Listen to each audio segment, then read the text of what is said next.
Good, we have a quorum. Thank you, and welcome everyone to our final meeting of 2014. Thanks for braving the cold. Holiday season is upon us, so I thank you all for making it here today. We have a pretty good agenda to really end the year, so I'm going to go through it as quickly as possible. Before I begin, I want to acknowledge and introduce Matthew Eugene, council member, who just entered the room. Thank you for coming today. Thank you. Appreciate it. Any words that you want to say to address the members here? Thank you. Very briefly. Good evening, everyone. Good evening. My name is Matthew Eugene, and I'm the New York City council member representing District 40. I feel very privileged and blessed to be the new chairman of the Youth Service Committee in the City Council. For those who don't know me, before I was elected, I spent about maybe 17 years or 15 years helping young people in Central Florida. As a matter of fact, BYCD used to be, I believe, still my home. So I used to come over here for grants, to give my head, my response to RFP and come to me. So I've been working very hard with people in the community to help the young people stay in the positive path. Because I do believe, and we say that all the time, that the young people, they are the future of this country. They are the future of the society. And I want to take the opportunity to commend BYCD for the wonderful job that all of you are doing. Because when we see what is happening in the streets, most of the time we are mad, we are upset. So the young people, they are doing this is not good, not good. But if we want to prevent them to do the negative things, we got to give them the opportunities. We got to take care of them, and I'm so glad to see people from different ethnic backgrounds, qualified people, dedicated people to make a difference in the life of the young people. And I'm going to ask you to be my partner. Because as a new chairman of the Youth Service Committee, I want to tell you that we have enough to do.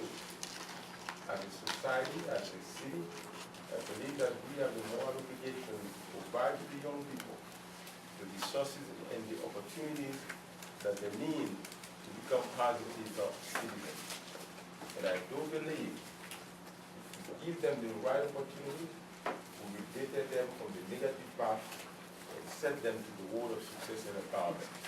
To conclude, let me tell you one thing. Let me give you two examples. Do you believe that, and you from USD, you know what I'm talking about, could you believe that every year the city of New York receives 135,000 applications for youth summer jobs, right? 135,000 for youth summer jobs. Only 35,000 young people are lucky enough to get jobs in the great city of New York, in the great state of New York. 2,500. We are talking about 135,000 young people who are crying to do something positive. They want to do something positive. They want a chance to have a job. And because, let me tell you, the summer job give them the opportunity to learn discipline, to have self-esteem, to learn the skill that they need to succeed not only in school, but in life. I met a Jewish leader, a wealthy person, he's a millionaire, excuse me, quote unquote, just to explain what I'm saying. And I went to him, a very powerful Jewish leader, and I said, you know what, I'm going to create a big coalition in the city of New York, citywide coalition. And I want people from all ethnic backgrounds. And I know you all wanted to be part of this coalition. What is it about? To help young people. And I mentioned to him the issue of the 135,000 young people apply for jobs, and we in the city of New York, we cannot give them jobs. He said, put me in. Because if he's successful today, it is because of his summer job. A friend of his father, because he's an immigrant like everybody, a friend of his father gave him the opportunity to spend the summertime to work for him. And that was where he learned what he's using now to be successful. let me tell you, when I became the chairman of the Youth Service Committee in the city, I said to the speaker, this is not acceptable in the great city of New York. We have to do more. 25,000 is not enough. And I view from the US, working together with the speaker, Minister Matthew, we were able to add 10,700 more jobs this summer. You know that, right? 10,700 more jobs. And this is not enough. And next year we're going to try to do better. And the other thing that I said to the speaker, I said that to the mayor, and I spoke to the governor also, it seemed that it was very receptive. We are providing jobs to the young people during the summer. What about those young people on the corner of the street? They are not in school, and they are not working. I think we in the city of New York, we have the opportunity to do more. And that's the reason the speaker and I, we created another initiative. We're going to partner with many organizations, institutions, and businesses and unions to train those young people and to place them for jobs during the year. That means we start doing something, but this is not enough. And I'm going to get back to you. Make sure that we work together to better the life of the young people. Sorry about it, I spoke too long, more than what I was supposed to. But when I'm talking about young people, I believe that we are obligated to do more and the same. We're so grateful to have you here. Thank you. So next on the agenda, the package was emailed to everyone. So the minutes for the last meeting, hopefully you had an opportunity to review that. And if you did, I will entertain a motion to accept the minutes from our last meeting. Please remember just to state your name if you do make a motion for our stenographer. So moved to accept the minutes, Margot Tunstall. Motion made by Margaret Tunstall. Margot. Margot, I'm sorry. I was second it, Gloria Benfield. Second was made by Gloria Benfield. All in favor, say aye. Aye. Abstentions? Those opposed? There being none, so moved. Next up is board correspondence. Bear with me, I have a few letters of correspondence that I need to move through. First off, an update on Bernice Williams, and if you remember at the last meeting, I informed everyone that Bernice was hospitalized in a nursing home as a result of the endoscopy procedure that didn't go well. She's still recovering from that. She still is in the nursing home, but is doing better. She was extremely appreciative of the cards that were received, and I have an email from her, so if you allow me, I'd just like to read it. Just received the beautiful thank you cards and messages. This means so much to me and lifted my spirits tremendously. Thank you so much from the bottom of my heart. Still don't know when this journey will end. Still in the nursing home. Love you all, Bernice. So, on behalf of BYCD and the CABs, I appreciate that. We'll continue to get updates on her recovery, and hopefully she will be home soon and able to enjoy the holidays with her family. All right, so next up, I have some mayoral appointees that I'm going to go through quickly. These are recent appointees made by the mayor. State Senator Bill Perkins, Assemblyman Jeff Aubrey, City Council members Jaleesa Ferreras, and if anyone's present here, you could just, I want to be able to acknowledge you as well if I miss you. Matthew Eugene, Andy King, and Debbie Rose. So I have the letters of appointment pursuant to the authorities vested in me as the chief elected officer of the City of New York by the bylaws of the New York City Community Action Board. I am pleased to designate these following members as an elected public official on the Community Action Boards. So the letters are here. The letters will be a matter of record with BYCD, and we welcome all those that are appointed. Next up, we have the appointment of the reps. So Gail Brewer's office, we have Jessica, what's the last name? Nate. And from Melissa Mark Viverito, okay, I don't like to mess people's names up, sorry. I could give clarification on the last names. Miss Regina Beretta Ryan. So these have been appointed reps by Gail Brewer and Melissa Mark Viverito.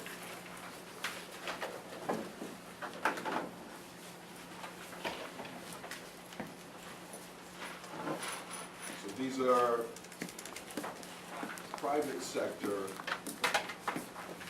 reps that have been recently appointed. So for the private sector, from St. Francis College, we have Robert Oliva. Here. Welcome to the CAB, pleasure to meet you.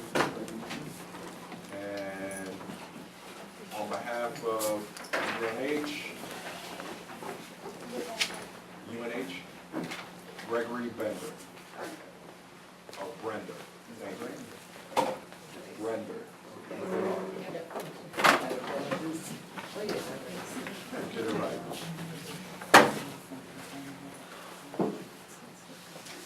And I think that we have gone through all of the appointments. Mr. Oliva, we welcome you since you're here. If you want to just take a minute and address the members here.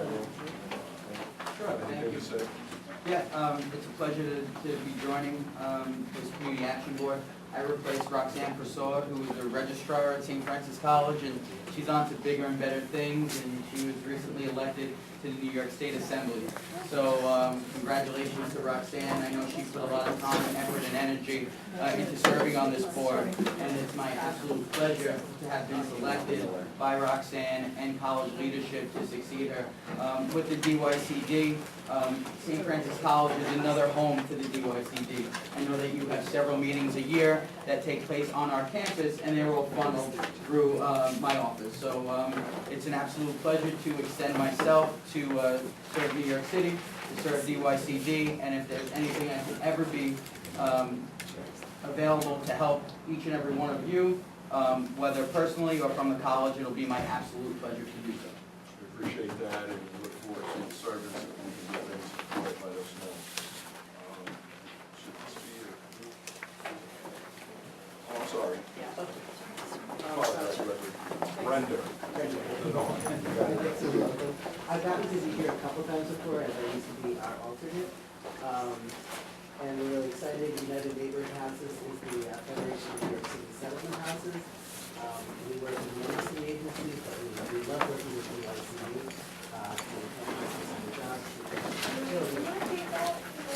Okay. Our member agencies who are New York City Settlement Houses, multi-service providers, the neighborhoods throughout the city, work with many city agencies, ACS, HRA, DIPTA, but we love working with DYCD on summer jobs, on after school, and many other services, and we're excited to continue to be part of this work. So we appreciate that. Thank you. We look forward to your service as well.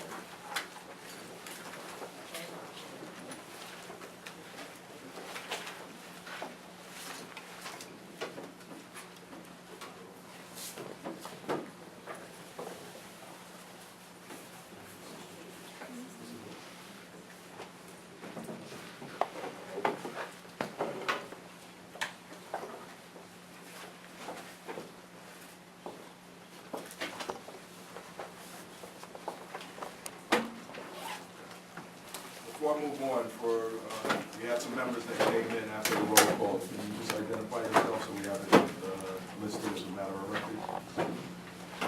Esther Adams. Mr. Adams? Harold Miller, Mayor's office. First name was Esther Adams.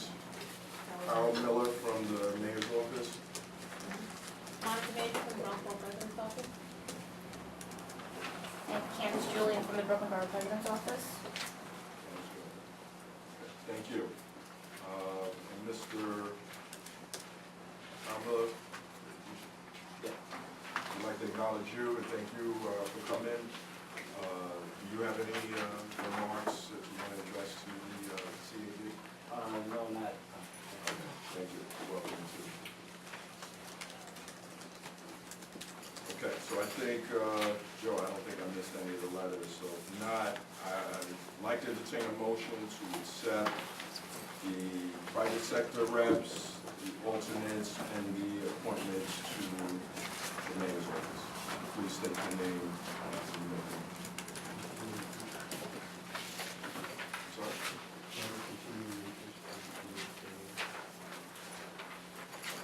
Okay, so I do put the person and come back to this letter.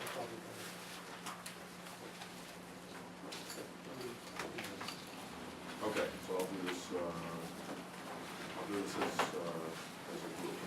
So as per the change in the bylaws, private sector members and organizations have to submit letters to DYCD and to the CAB for their continuing interest in being on the board. So I have a letter from UJA Federation of New York to Commissioner Chong, and states this letter is to express the UJA Federation's commitment to serving on the Community Action Board and to our anticipation of continuing to serve for another term.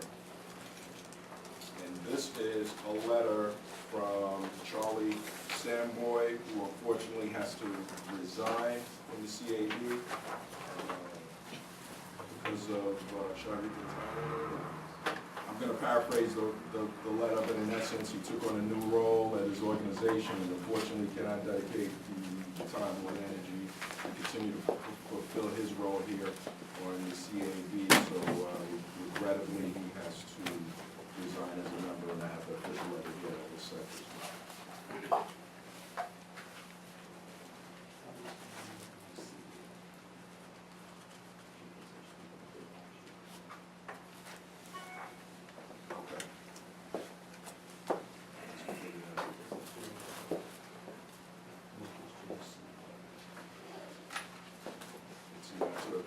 In terms of the, okay, and that goes for every single letter that was read? Okay. Okay. So I'd like to entertain a motion to receive all the letters that were read. So moved. Say your name first.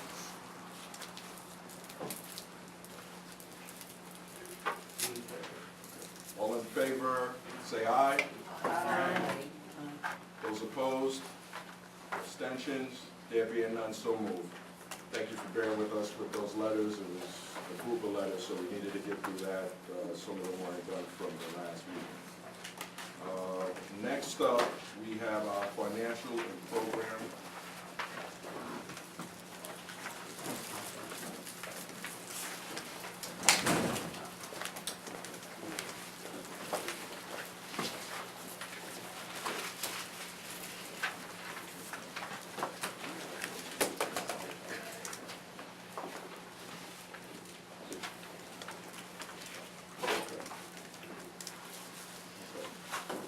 Blame it on Joe, he didn't properly give me all of the documents, so I'm sorry, we'll get to you after this next one. So another action item, so as we did in the last meeting, we have to reappoint members as notified or as listed in the bylaws.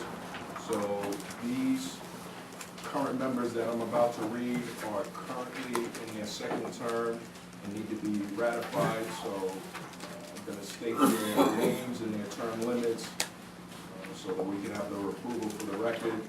Ms. Vera Williams, member from April 21st, 2014 to April 20th, 2017.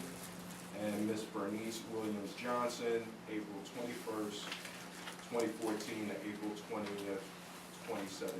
So we need to ratify the appointment so that they can fulfill it until 2017.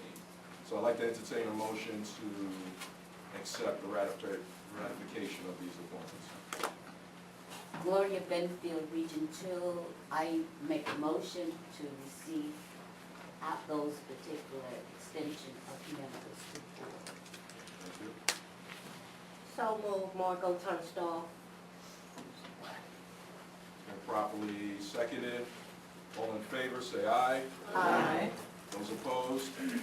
Abstentions? There being none, so moved. All right, before I go to the financial reports, Joe, we good? So now we have our financial presentation. Hi, my name is Arya Sanlogan. Do you want to come up front and make Sure. it easier? And then she can hear you. Yeah. Thank you. My name is Arya Sanlogan. I'm the Deputy Budget Director. And I'm going to provide a brief synopsis of the financial report. I think you all have a copy of your packages. Can you speak a little louder, please? Sure. Just a little bit. This report contains information through October, so July through October. You'll notice that we spent about $6 million, just under $6 million compared to the $30 million, compared to the $30 million budget. It's not quite 25%, but this is the nature of DYCD contracts. Our providers spend slower in the first few months of the year, and then they ramp up towards the end of the year. So we're pretty confident we're going to meet our target in the high 90%.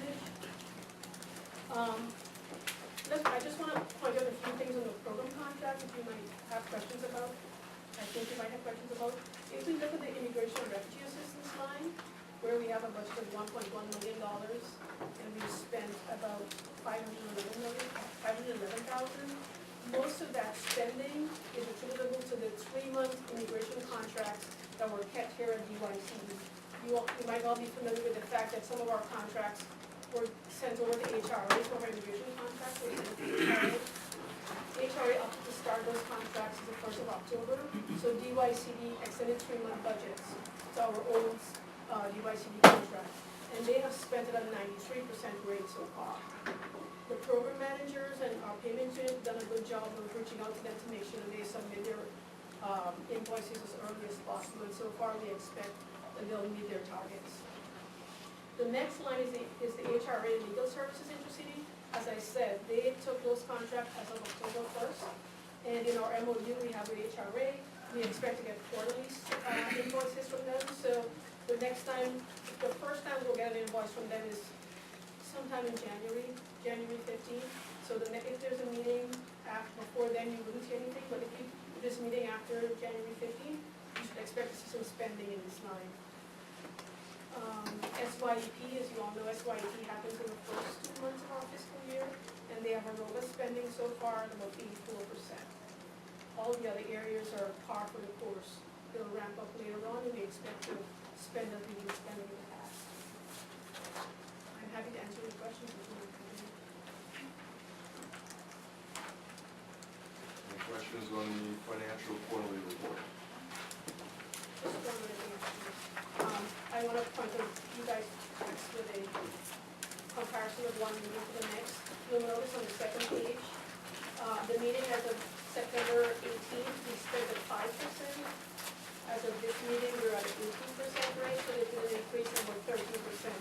And it might sound small, we should be at 25% in theory, we just take from a mathematical perspective. But we have no problems with no new wrap up to that.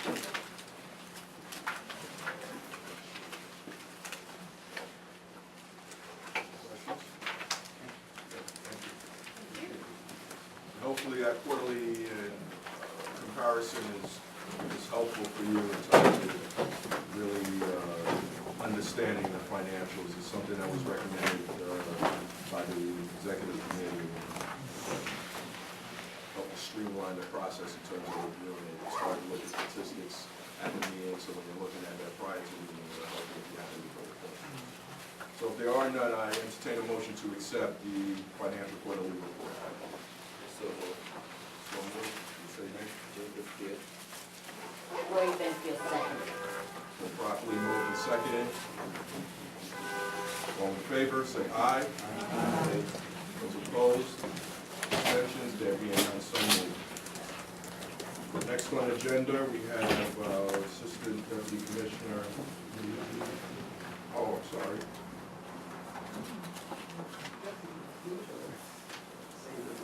I apologize. We have our commissioner here. I apologize. You gave me a list of things here. I'm kidding, like that. No, I'm good. I gotta tell Joe, We gotta review some of this stuff earlier than 5 minutes before the meeting. But thank you, it's good to see you again.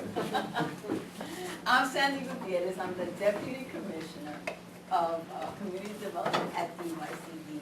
And it's an honor to meet you. I know that Joe is always bragging about you. Everybody that I've talked to about this group at DYCD has always talked about this group as being incredibly dedicated to the mission, which is really community action.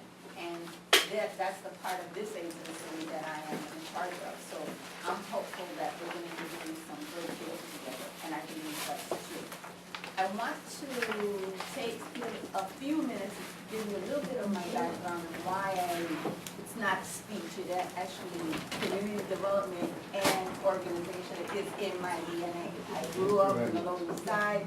It is how I started my career doing community organizing, and I know that we have a lot of initiatives in the city, but the initiatives in the city are always wrapped around a group of people who really care about an issue in that community that moves things along and says to the city, these constituents, these neighborhoods need something, and they become the voice of that. So I want to say to you that, you know, a lot has happened in the city over the last few years, and I believe that now we're back on track to do the things that we need to do in terms of community action and really turn all of these issues, important issues like young men's initiatives, all those things that are really important to us. We want to turn them back around so that they really do ignite communities to for people to become involved, but also to impact change in these neighborhoods and small communities. After all, this is New York. That's what we're supposed to be doing, right? So that's my spiel about myself. The second part of what I want to say is that I've been charged with giving you a report about what's been happening here at the so I would like to do that now. Any questions about what I've said so far? No? Okay, good. So the first thing is that we received 658 proposals. Nearly all 190 separate competitions received one or more proposals, but there were 9 competitions that didn't receive any. First, thank you for the members who volunteered to read. We know all of you have very busy lives, and we really appreciate your involvement in the readings. We have held, we ended up with 115 external readers, right? And we held 4 trainings? 4, and they were where?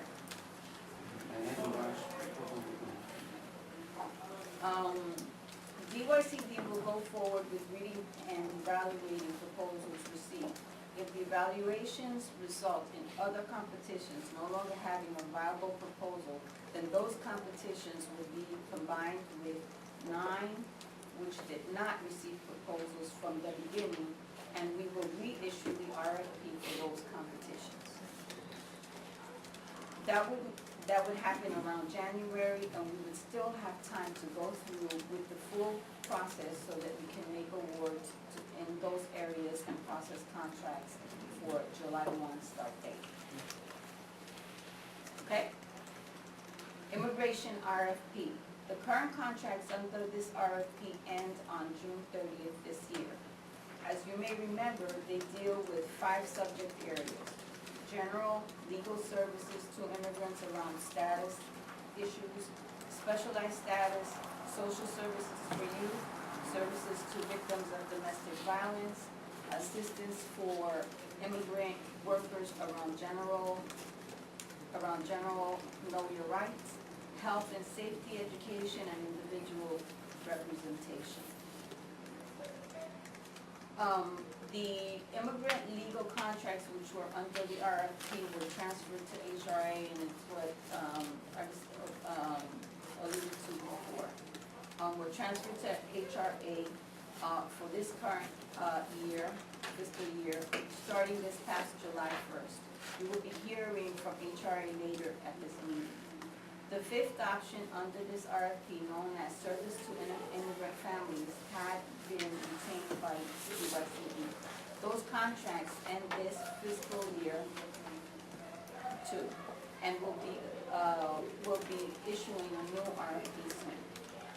We will basically be keeping the same type of services for parental engagement, but strengthening the program part around the articulation of issues of high school and college applications.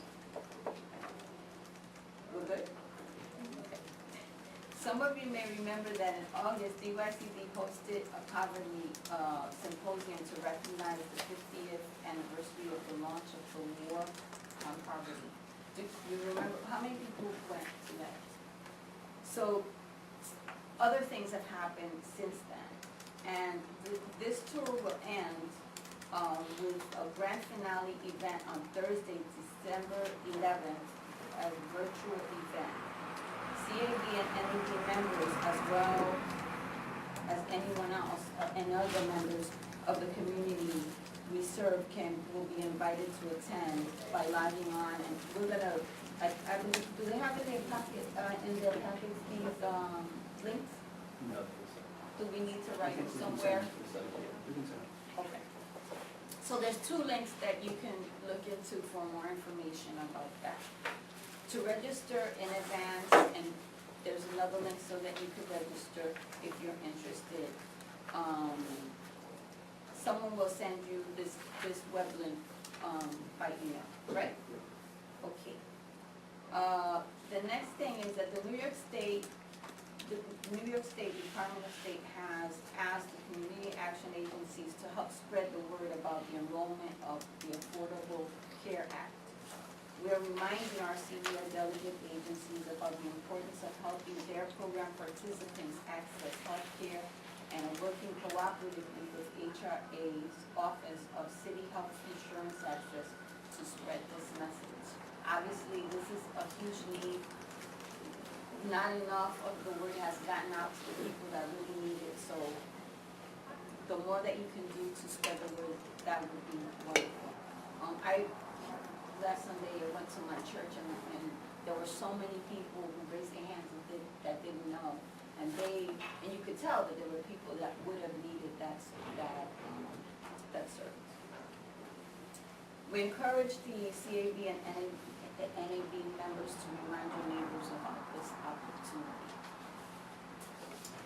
CAB members will be pleased to know that the New York State finalized their report, which we call the Core Comprehensive Organizational Review and Evaluation. DYCD received a very favorable rating of safe and thriving. I know we were jumping up and down when we got that report back because I think people really worked hard on the report, but it wasn't just a report, we actually did do the work on the report. The experience of preparing for the core was beneficial to staff. Going forward, we will implement some operational practices. We will also deliver additional trainings to the CAB that will help us to stay in good standing with the Department of State's forthcoming organizational standards and stay on the cutting edge of community action generally. And those standards, is 88 of them, right? And basically they sort of run the gamut of how you run these initiatives in an efficient way and that the money is spent properly the way that it should be spent.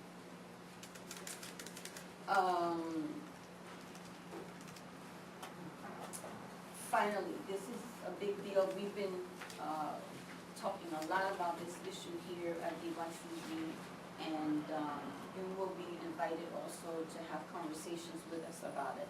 But the New York City is continuing the important work started by the prior administration to make the city more inclusive and supportive of Black and Latino males. The New York City Young Men's Initiative inspired President Obama and his administration to create My Brother's Keepers Challenge. New York City has just begun planning for a My Brother Keeper's Challenge Summit, where we will review the progress of the pilot initiatives created a few years ago to improve health, justice, education, employment, outcomes for young men of color, and consider broader policy decisions that can be made. DYCB will share more information about the summit when it comes up.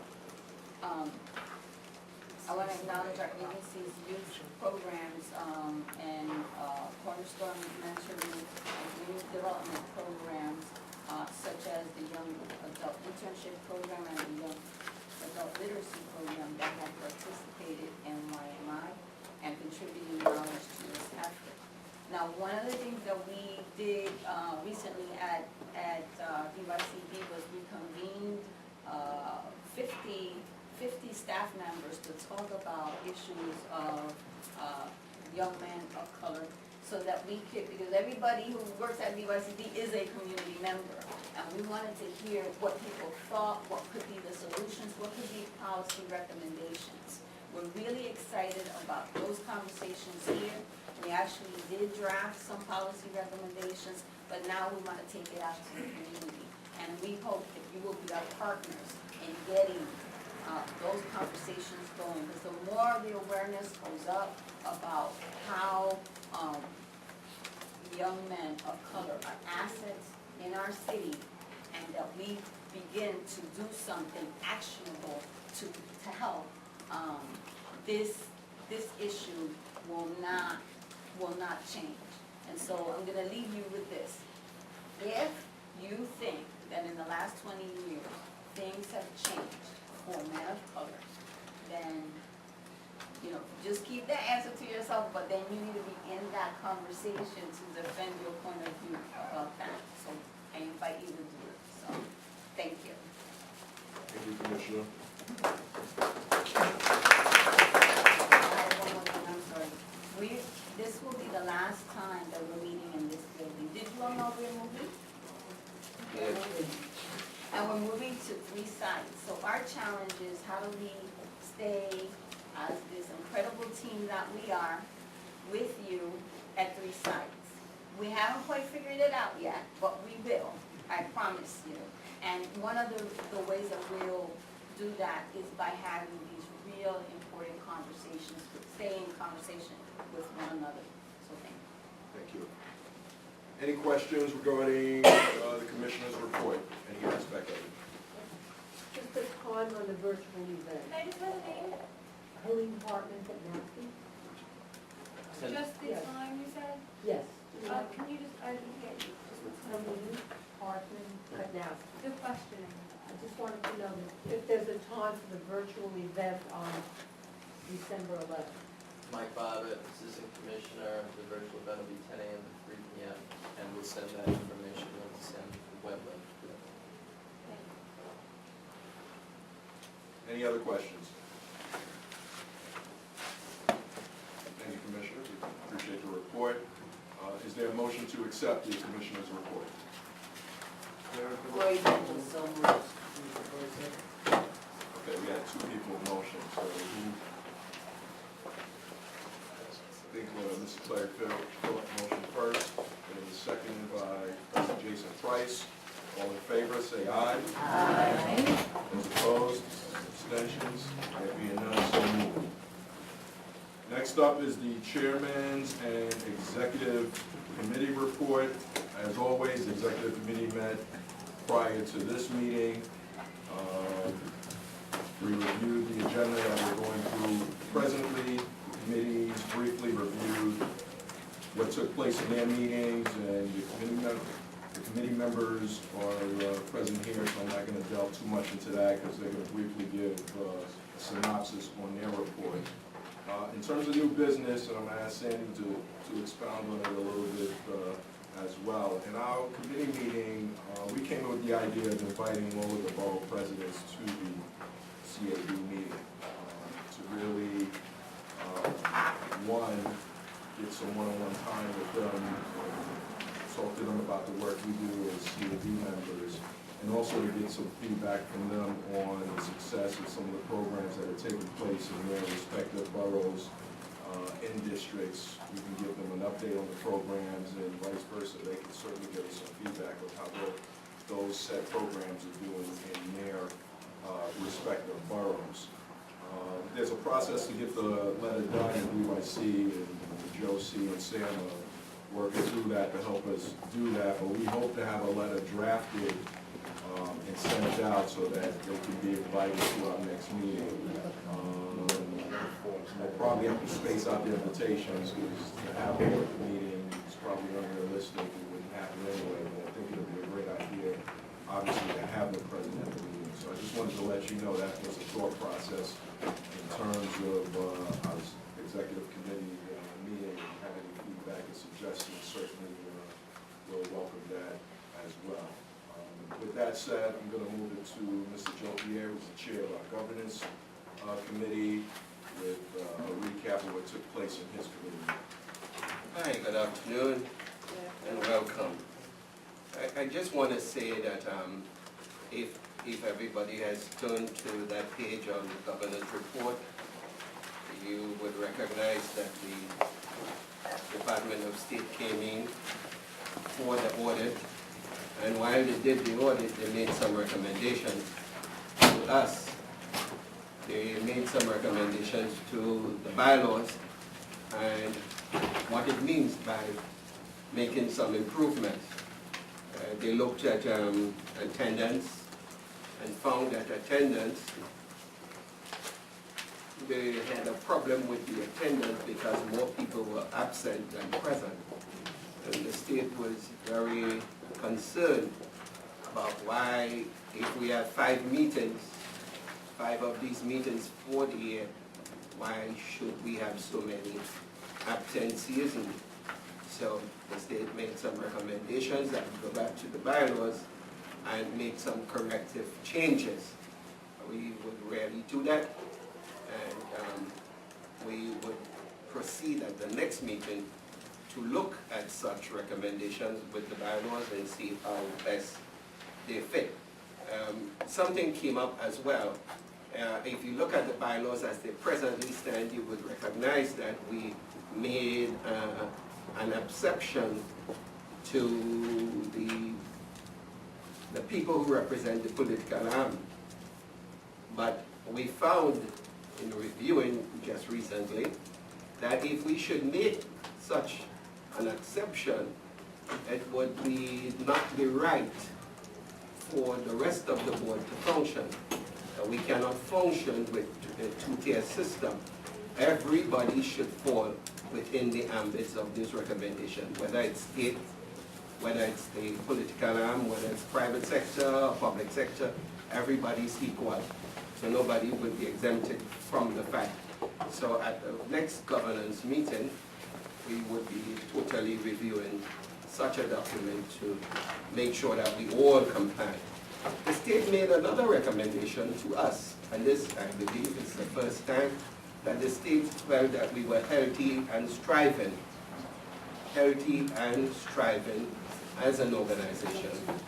And it means that when the state makes such an observation, it means that we are doing pretty well with what we are actually doing as a board.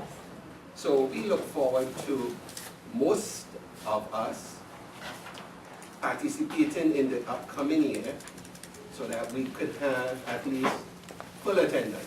The other thing that was also recommended is that we should have an alternate.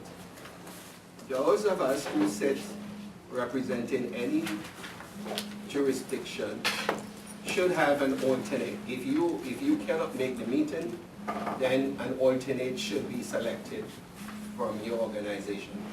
That person will also need a letter. Just as you have observed today, some letters were read in to the minutes so that and accepted. And that was also another observation that the state made, that some of those letters were not on the file. So now that is something that we have done, updated that. So too would be for the alternate. We would need a letter too as well. conflict of interest. Your conflict of interest form application is in front of you. I think most people should have it. And we would need you to, okay. Yeah, go ahead. The conflict of interest forms are for the people who are from private sector or government offices. The rest of the members who are from the community, we already have your conflict of interest forms on file. Good. Wonderful. So that is it. If you turn to the back page, it would have talked about action item. We are not going to move that, so there's no action item. And we look forward to anybody and everybody. What I must say before I change that, we look forward to everybody participating. But there is also another thing. We have a camera that records the event. We should have, it's on the website, and we hope to have it running concurrently so that when you miss the meeting, let's say by a proper excuse, you could see what is happening. Also, it will help for the offices that you represent, so that they would see that you have attended the meeting, they would know that you have attended the meeting, and that the meeting would be recorded. So we look forward to having 100% of turnout for the year coming. Thank you. Thank you, Joseph. Any questions on the report from the governance committee? Okay, can I entertain a motion to accept the governance committee report? That's the Adams, Region 10. Second by Jessica Price. All in favor, say aye. Aye. Those opposed, abstaining, there being none, so moved. Thank you, Joseph, for your update. Next up, we're going to have Sandy Myers, who is the chair of our participation committee, give her report. Thank you. So this was a little shorter, so it'll be a short report. The key things to highlight are, as we heard from the Deputy Commissioner, the RFP was out. We UICD trained the readers, and that process is undergoing right now. UICD relocating. And then the key thing to note is that, as all of you know, especially those of you that are returning members who have been on the board for a while, we have a guest speaker now worked into the agenda, and we finalized that schedule for the rest of the year, which is exciting. So we have HRA tonight, which we'll hear from soon. Joe Salvo, who works for the Department of City Planning, is coming in February. He's a phenomenal speaker if you haven't heard him before. I like to say he makes statistics really sexy. It's really interesting and really compelling to talk about the changing demographics in the city. It's a meeting not to miss. And then in April, we're going to have either Commissioner Agarwal or someone from the Mayor's Office of Immigrant Affairs to talk about what's going on with immigration. Starting in about an hour, we'll have some hopefully exciting news, so we'll see how that pans out, and then also to coincide with Immigrant History Month. And then in June, as we did last year, we'll honor the past members who have had to step down on the board. And that's the report. Sandy, any questions on Sandy Myers' report from the participation committee? Not, I entertain a motion to accept the participation committee's report. Say your name, please. Second, Gordon Benfield. Been moved and properly seconded. All in favor, say aye. Aye. Abstain, opposed, there being none, so moved. Thank you. Melissa Del Ortiz is not present today, so she will be able to give an update on her program committee report, so we'll table that, and in the next meeting we'll just ask her to try to give an update based on those two previous meetings. As Sandy indicated, next up, we're happy to have Sarah, help me here. Zetterbean, present here from HRA. She's the deputy commissioner, so we're happy to have her here today, and she's going to give some updates and some information. Hello everyone, thank you for inviting me. We will, I think later in the year, have a little bit more to talk about in terms of what our programs have been doing, because we're kind of at the of particularly our Immigrant Services grant starting in October.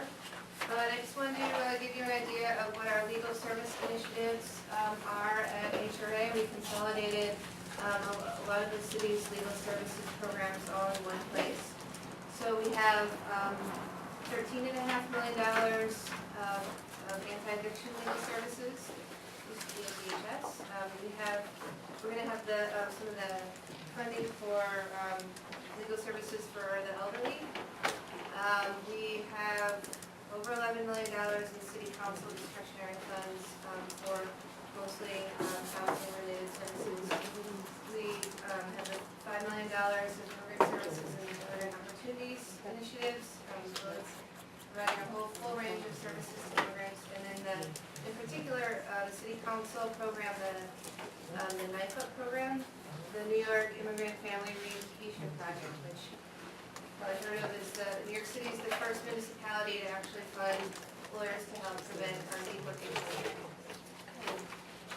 That was almost $5 million. I'm excited about that.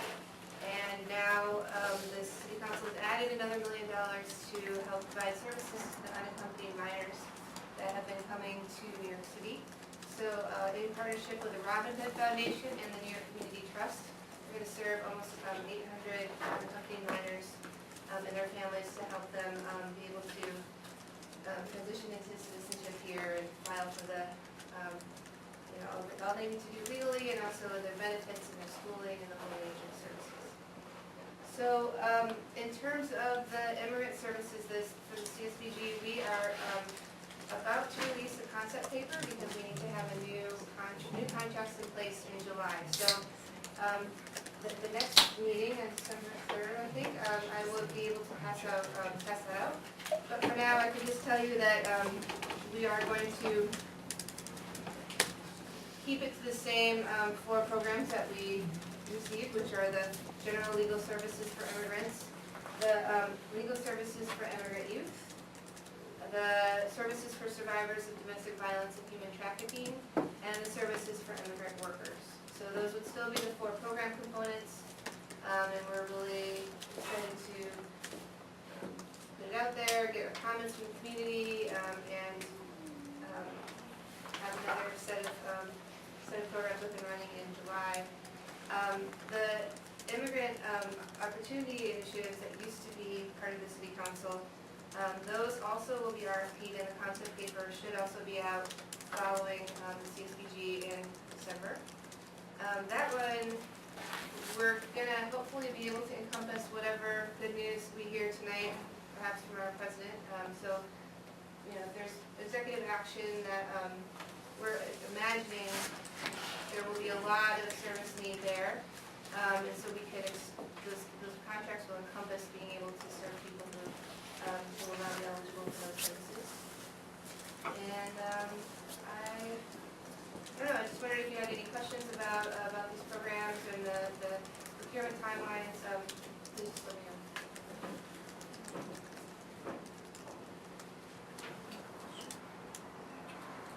Any questions? You put a lot of emphasis on the immigration issue, but how about, you said something about the seniors and also housing? How about those issues? Could you Sure, go into absolutely. that? Well, I just was talking mostly about the immigrants because that's the funding that we get from the CSBG. But yeah, so the housing is actually our largest chunk of dollars. There's $13.5 million from former DHS contracts, and we're actually setting up a program right now with all the head housing court judges where they are referring people that they are people that they think are the most in need of legal services in their courts. And so that's maybe families with children who've had a history of homelessness, or elderly people who are at risk of homelessness or interacting with APS. Those referrals get sent to us, and then we give them to the legal service providers, and they have to take it. It's almost like a little model of giving people a right to legal services. So we just started doing that this month. We're working with the housing court judges really closely to see how we can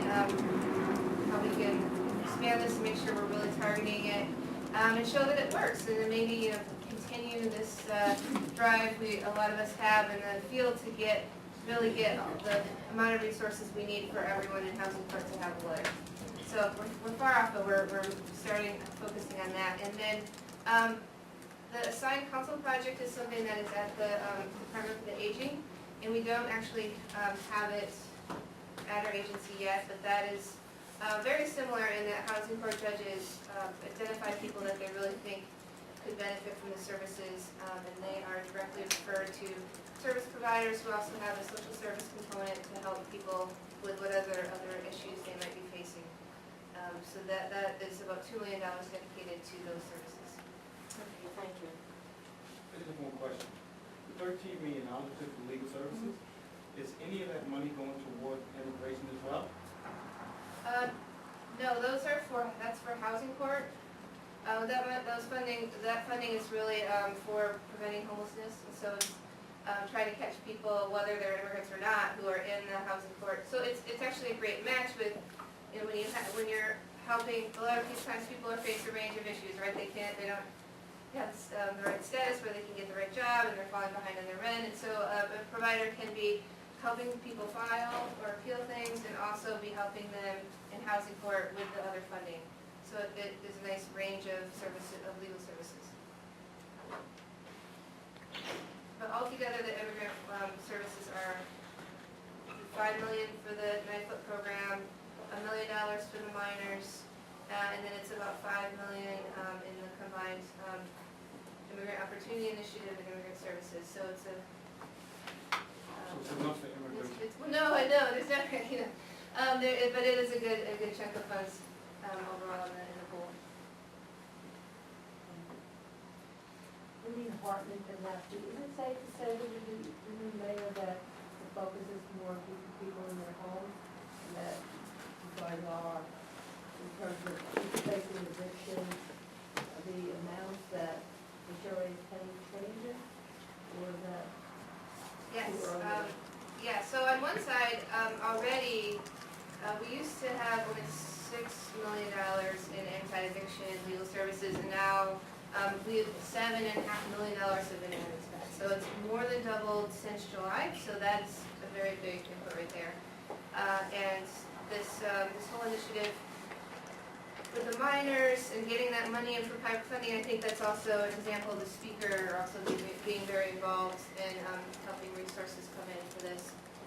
In terms of rental arrears, yes, absolutely. There's also been, I think it's about $20 million extra dedicated to paying more arrears for people, particularly people that were afraid they're going to become homeless. More flexibility in funding people who are older and maybe they don't have an immediate plan, but they can, working together with social services can help figure out how they can keep that apartment. But yeah, there has been, absolutely more money put into those arrears funds, more of those. Yeah. I have a two-part question. Can I The first part is, Can I have your name, please? Your name, oh, I'm please. sorry, Helen Foreman, Hyphen High. Thank you. Where do we go to read, to be more additional knowledgeable about the programs that you're talking about? And two, is mental health incorporated into that? Because we can do all we can do and want to do, but if we don't target the mental health, where does that leave us? Because people are left in a state. Sure, so, you do raise a good point that we don't yet have a full comprehensive list of some of the programs on our website, which we should do. So I'm definitely, I can provide links to different descriptions of some of the programs, but we should do that. So I will make a note that we'll be working on that. As for mental health, I think one example would be the Housing Health Program, which the head housing court judge actually really invented. She saw the same people coming into the courtrooms over and over and over and said, it's not enough to just give someone a lawyer, we need to combine social work for some of these cases. So all of those are referred within the court, and they actually do the intake with a lawyer and a social worker. And so they do a psychosocial assessment, and then they're refer people, like, they make a really good connection in the community with a mental health provider, and make a very strong referral for people that need and want those services. That is true. You do have a lot of things work together, to put people in certain situations, and a lot of things can work together to help them get out of it. Thank you. I want to thank Sarah Zuderveen for coming today. Let's give her a hand for our presentation. Is there any old business that we need to discuss? Old business. Any new business? Yes. If anybody is a reader, I know a couple of readers are here, just sort of stay behind and we're going to give you your proposals tonight. Okay? Any other new business? Okay. Now, before we adjourn, I want to wish everyone a happy Thanksgiving. I work in retail, so you know what I'll be doing Thursday night and Friday. Selling goods to all of you wonderful people. But I wish you all a great holiday. Thanks for coming, and we'll see you in 2014 next meeting. Motion to adjourn. So moved. Everybody, so. Second by Jason. All in favor?